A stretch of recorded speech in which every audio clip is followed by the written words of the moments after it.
Mikro'o'nlovkalar xuddi shunaqa iskira bersa nima qilish kerak? 99% mikro'o'nlovka vaqt soati bilan hammasi ham iskira beradigan bo'lib qoladi. Mana shu narsa slyuda deyiladi.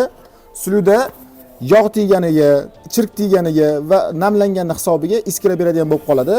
Shuni shunday chiqarasizlar, mana qo'linglar bilan bunday tortsanglar, oson chiqadi. Shu narsa qorayib qoladi. Shunda o'girasizlarda joyiga qaytarib tiqib qo'yasizlar. Xuddi mana shunaqa slyudasini ikkita tarafini ham ishlatib bo'lganingizdan keyin, qorayib ketgandan keyin, ancha muddatdan keyin bu A4 formatda sotiladi.